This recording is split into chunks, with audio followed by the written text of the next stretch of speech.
Gusto kong mag-picnic at gusto kong mag-ihaw. Ang gagamitin ko bang fuel ay paper or charcoal? Hi everyone, it's me, Samantha Purvor, here welcoming you to another episode of Let's Talk Wellness with Watsons. Today's topic is for those who are diagnosed with diabetes, and we know how important it is to manage diabetes so we don't also develop further complications later on. Kaya naman, we invited a medical professional to help us manage diabetes better. But before we go into it, I invite everyone to like us on Facebook, follow us on Instagram and TikTok, and subscribe to our YouTube channel for more health tips. Make sure to hit that notification bell so you are always updated.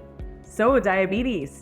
Most of us already know bawal yung sobrang maraming matatamis. However, what else do we need to know? Here to give us important tips on diabetes management is an internal medicine practitioner and also the president of the Philippine Society of General Internal Medicine from 2021 up to present. We have here Dr. Ome Punongbayan. Hello, Doc. Welcome to the show. Hi Samantha, hi everyone. Thank you for having me here. Doc, we're absolutely happy that you're here with us today. And now, can you tell us more about how we can manage diabetes better? Sa Pilipinas, halos umabot tayo ng 14% sa dami ng diabetics. And around the world, 1 out of 10 patients is already diabetic. The difficult part is to control the complications, such as yung heart attack, stroke, even yung amputation ng ating legs and lower extremities as far as dialysis. So how do we manage this?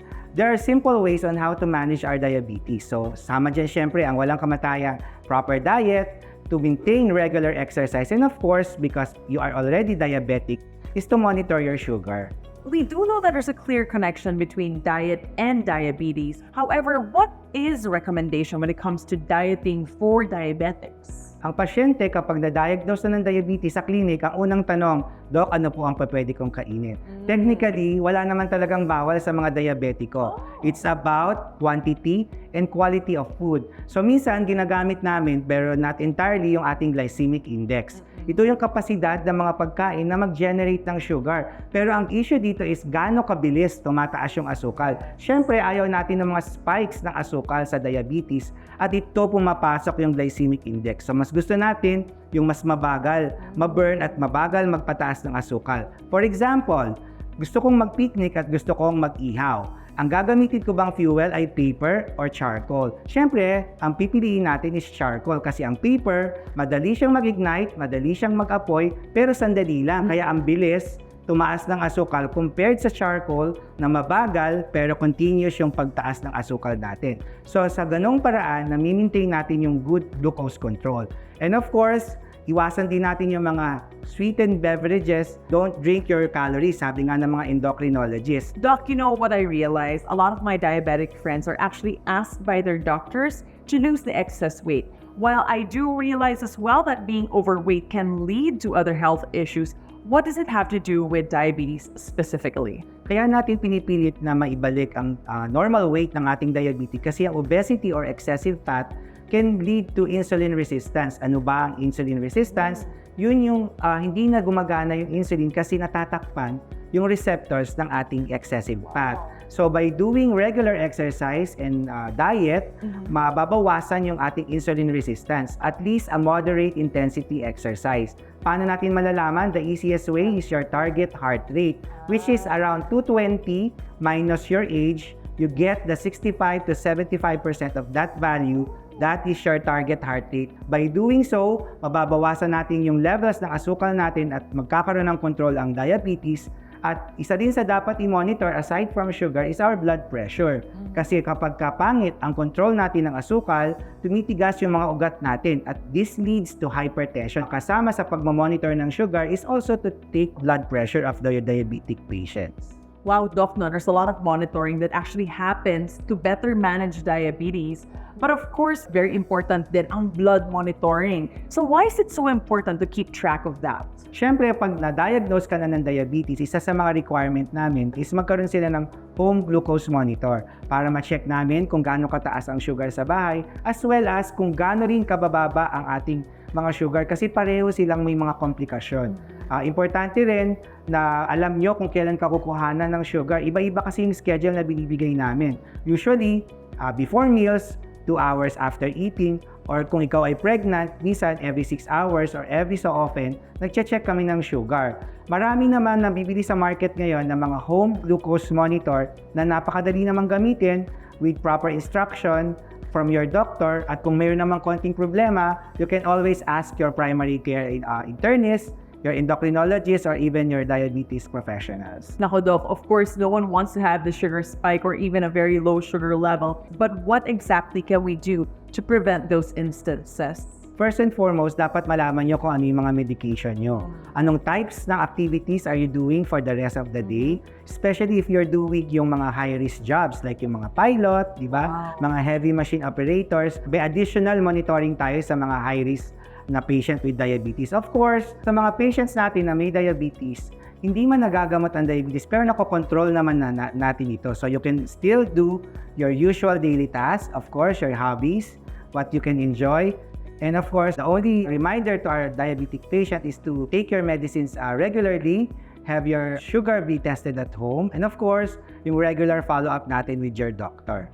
That is very true, Doc. You can still live your life to the fullest. And thank you so much for giving us very clear and actionable tips on managing diabetes effectively. And I'm sure super helpful to all of our friends and family na may diabetes. We've highlighted earlier that diet is one of the key things that can help us manage diabetes effectively. So for today, Doc will be sharing some simple swaps that will be better for our health. So Doc, on screen you'll see different food items and you can share with us your recommended swaps, okay? Game? Sure, Sam, let's do it.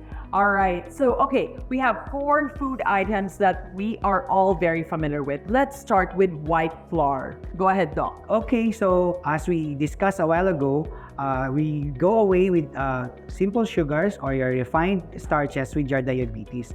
Probably, you can go better with the whole grains. That's why I'm recommending probably you use whole wheat bread. Okay, now next, eto na. Personal guilty pleasure, especially when I'm watching movies, chips. Yeah, chips is loaded with preservatives, bad oils, and of course salt. Probably you can use a wide range of mixed nuts. It's healthier. Excellent. So next time I go to the groceries, I will definitely have a variety of mixed nuts and enjoy it during the movie time too. But more importantly, this one is not exactly food, but it's something that's always present in our meals.